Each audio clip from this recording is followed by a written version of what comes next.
नमस्कार दोस्तों, स्वागत है आपका राजंस करियर प्राइवेट लिमिटेड के ऑफिशियल यूट्यूब चैनल पर। मैं हूं सजदर पांडे और आज हम यहां पर एसएससी का जो जेडी और कांस्टेबल और साथ ही साथ एमटीएस से रिलेटेड जो एग्जाम होने वाले हैं उनसे रिलेटेड क्वेश्चन पेपर यहां पर देखने जा रहे हैं जो आपके लिए बहुत ही महत्वपूर्ण हो सकते हैं। तो आइए देखते हैं आज के जो महत्वपूर्ण प्रश्न हैं और ये सारे भी प्रश्न आपके लिए बहुत महत्वपूर्ण हो सकते हैं और इसकी एक श्रृंखला हम लेकर के आएंगे और उस श्रृंखला के तहत ये आज पहला वीडियो है जिसमें हम केवल उन महत्वपूर्ण प्रश्नों पर चर्चा करेंगे जो आपके लिए एग्जाम में यूजफुल हो सकते हैं। तो आइए देखते हैं आज के सबसे पहले प्रश्न को।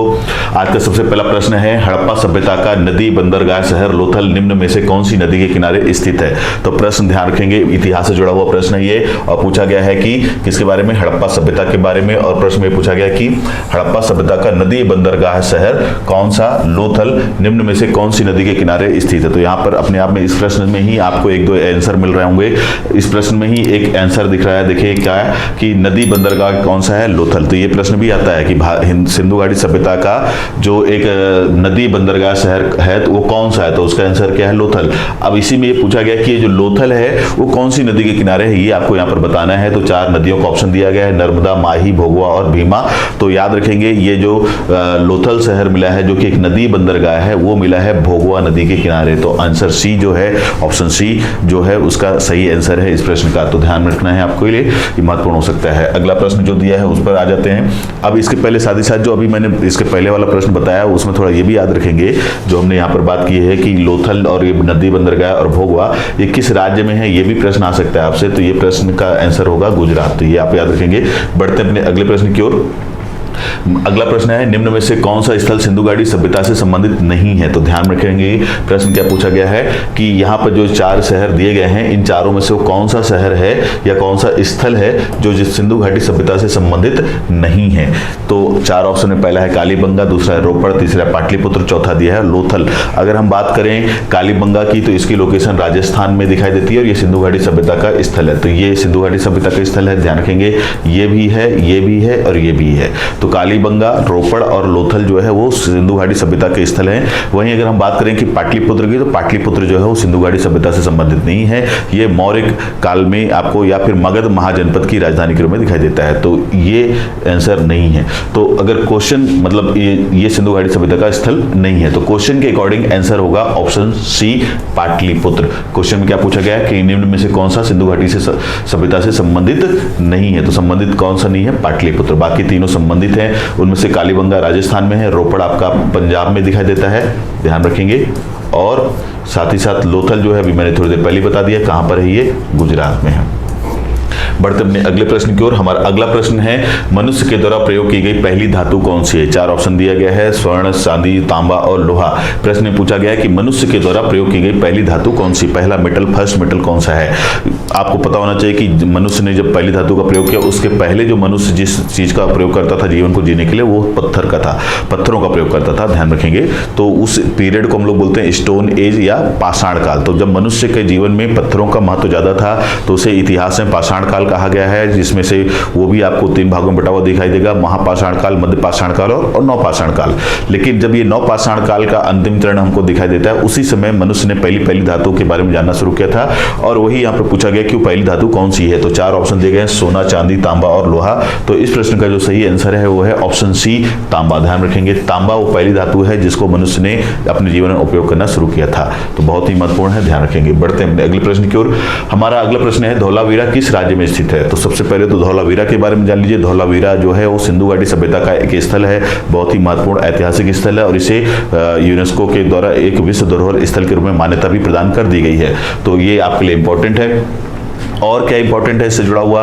तो धौलावीरा एक सिंधु घाटी सभ्यता का ऐसा स्थल है जहां से हमको खेल का मैदान मिला है, वहां पर एक पट्टिका मिली है जिस पर कुछ लिखा हुआ है। ये सारी बातें सिंधु घाटी सभ्यता से जुड़ी हुई हैं। तो धौलावीरा से हमको खेल का मैदान भी मिला है सिंधु घाटी सभ्यता का एक। इसके अलावा वहां पर एक पट्टिका, लकड़ी की बनी पट्टी मिली है जिस पर कुछ शब्द लिखे हुए हैं। तो इससे पता चलता है कि सिंधु घाटी सभ्यता के लोगों को लिखना भी आता था। इसके अलावा धौलावीरा जो है वो अपने व्यवस्थित जल प्रबंधन प्रणाली के लिए भी फेमस है। तो वहां पर एक वाटर सिस्टम भी हमको दिखाई देता है। इन सब चीजों के लिए फेमस है सिंधु घाटी सभ्यता का स्थल या शहर धौलावीरा। अब प्रश्न ये पूछा गया कि धौलावीरा किस राज्य में है, तो 4 ऑप्शन है, गुजरात, हरियाणा, पंजाब और राजस्थान। तो इस प्रश्न का जो सही जवाब है वो है गुजरात। ध्यान रखेंगे, गुजरात में स्थित क्या, धौलावीरा। तो बहुत ही महत्वपूर्ण, याद रखेंगे। बढ़ते अपने अगले प्रश्न की ओर।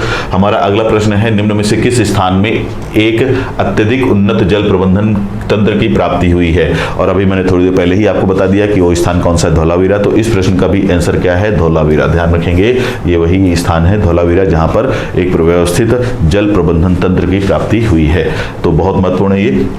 बढ़ते अपने अगले प्रश्न की ओर। हमारा अगला प्रश्न है, वस्त्र निर्माण के लिए कपास की कृषि सर्वप्रथम कहां शुरू हुई। तो प्रश्न में पूछा गया है कि किसके निर्माण के लिए, वस्त्र के निर्माण के लिए पूरी दुनिया में। तो मिस्र, मेसोपोटामिया, अफ्रीका या भारत। तो ऐसा इतिहास में प्रमाण दिखाई देता है कि वस्त्र निर्माण के लिए कपास की जो खेती है वो सबसे पहले भारत में शुरू हुई होती है। तो कहां पर शुरू हुई है, भारत। तो इस प्रश्न का जो सही आंसर है वो है भारत, जहां पर वस्त्र निर्माण के लिए सबसे पहले कपास की खेती की शुरुआत मानी गई है। बढ़ते अपने अगले प्रश्न पर। अगला प्रश्न है, निम्न में से कौन सा जानवर हड़प्पा सभ्यता की सील या मोहर पर मुद्रित नहीं है। तो हड़प्पा सभ्यता में हमको ये दिखाई देता है कि इनके पास, इनका जो है एक व्यवस्थित व्यापार तंत्र था, इनको व्यापार करना आता था और ये व्यापार में ये काफी कुछ शामिल थे।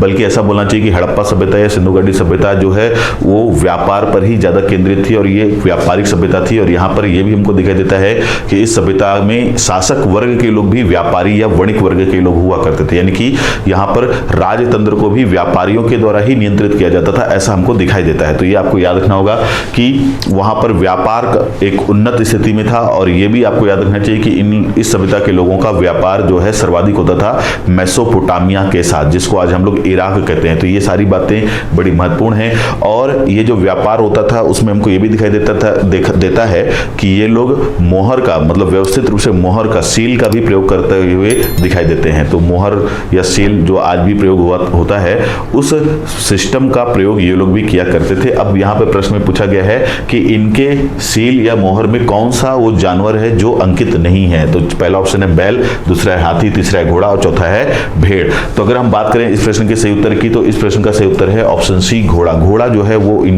घोड़े का प्रयोग इनको नहीं आता था, घोड़े के प्रयोग के बारे में इनको ज्यादा जानकारी नहीं थी। तो ऑप्शन सी, घोड़ा ही वो जानवर है जिसको उन्होंने अपने सील में अंकित, चित्रित नहीं किया है। तो याद रखेंगे। बढ़ते अपने अगले प्रश्न की ओर। हमारा अगला प्रश्न है, निम्न में से किस वेद में तंत्र मंत्र और जादू टोना की विधियों का वर्णन है। तो यहाँ पर ये वैदिक काल से जुड़ा हुआ प्रश्न है और उसके बारे में पूछा गया है। और आपको वैदिक काल में पता होगा कि वैदिक काल की जो हमारे पास जानकारी आज हमारे पास है, उस सारी जानकारी का आधार वैदिक काल में लिखे गए साहित्य हैं। और इन साहित्यों में से, इन ग्रंथों में से सबसे महत्वपूर्ण जो है वो है वेद। और इन वेदों की कुल संख्या 4 है, ये आपको पता होना चाहिए। ऋग्वेद, सामवेद, यजुर्वेद और अथर्ववेद, 4 वेद हैं। ऋग्वेद, सामवेद, यजुर्वेद और अथर्ववेद, ये 4 वेद हैं।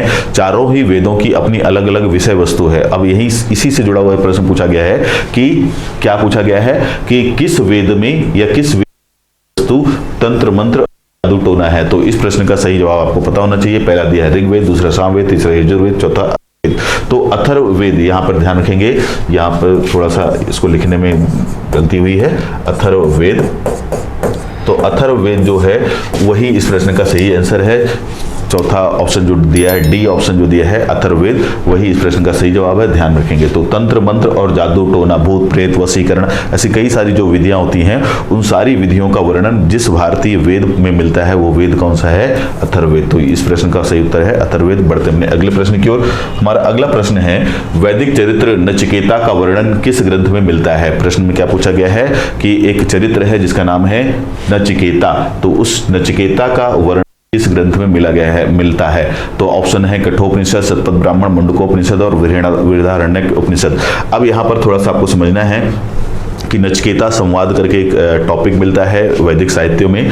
और ये वैदिक साहित्य में जो टॉपिक मिलता है, ये जो कथा मिलती है, वो वैदिक साहित्य के अलग अलग, जैसे आपको अभी थोड़ी देर पहले मैंने बोला कि वैदिक साहित्य जो हैं वो कई तरह के वैदिक साहित्य हमको दिखाई देते हैं, जिनमें से सबसे प्रमुख वैदिक साहित्य वेद हैं। तो वेदों के अलावा भी बहुत सारे साहित्य होते हैं, जिसमें ब्राह्मण है, आरण्यक है, वेदांग है, उपवेद हैं और साथ ही साथ उपनिषद हैं। तो कुल मिला के 5-6 प्रकार के अलग अलग प्रकार के वैदिक साहित्य हमको दिखाई देते हैं। वेद, ब्राह्मण, आरण्यक, उपनिषद या वेदांग वेदांत, उपवेद और वेदांग, ऐसे 5-6 प्रकार के हमारे पास क्या है वैदिक साहित्य। अब यहाँ पर प्रश्न ये पूछा गया है कि ये जो नचिकेता की जो कथा है वो किस तरह के साहित्य में मिलती है, वैदिक साहित्य में मिलती है, वही आपको यहाँ पर बताना है। तो 4 ऑप्शन दिए गए हैं और उनमें सबसे पहला है कठोपनिषद। तो कठोपनिषद एक प्रकार का उपनिषद है। उपनिषद कितने हैं ये भी थोड़ा सा आपको आइडिया होना चाहिए।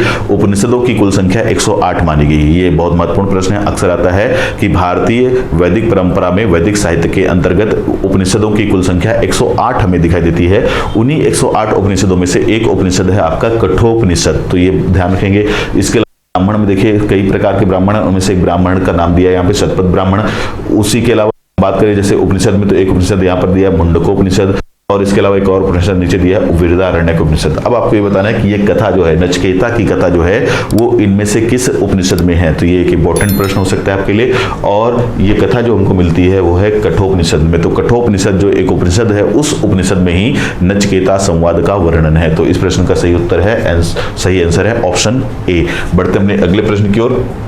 हमारा अगला प्रश्न है वैदिक नदी अस्कनी का वर्तमान नाम क्या है। तो वैदिक काल में वैदिक ग्रंथों में जो ग्रंथ लिखे गए हैं, उन ग्रंथों में अनेक नदियों के संस्कृत नाम भी दिए गए हैं और उन्हीं से जुड़ा हुआ एक प्रश्न है। जैसे कि यहाँ पर प्रश्न पूछा गया कि वैदिक नदी अस्कनी, मतलब वैदिक ग्रंथों में जिस नदी को अस्कनी कहा गया है उसका वर्तमान नाम क्या है। तो 4 ऑप्शन है आपके सामने, पहला रावी, दूसरा चेनाब, तीसरा ब्यास और चौथा है झेलम। तो इस प्रश्न का सही उत्तर है ऑप्शन बी चेनाब। चेनाब नदी को ही अस्कनी कहा गया है। तो चेनाब या अस्कनी, चेनाब को अस्कनी बोल लीजिए या अस्कनी को चेनाब बोल लीजिए, तो दोनों प्रश्न सही हैं।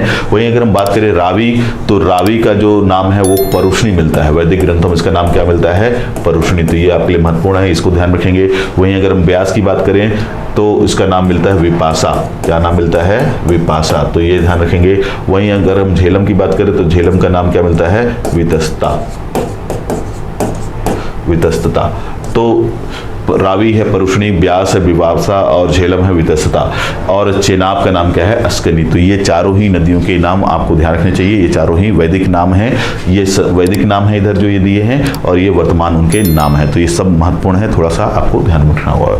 तो ये जो अभी हमने यहाँ पे प्रश्न किए हैं आज के इस वीडियो में, वो आपके लिए इंपॉर्टेंट हो सकते हैं आपके आगामी एग्जाम के लिए। आज के इस वीडियो में केवल इतना ही, मिलते हैं अपने अगले वीडियो में, तब तक के लिए धन्यवाद।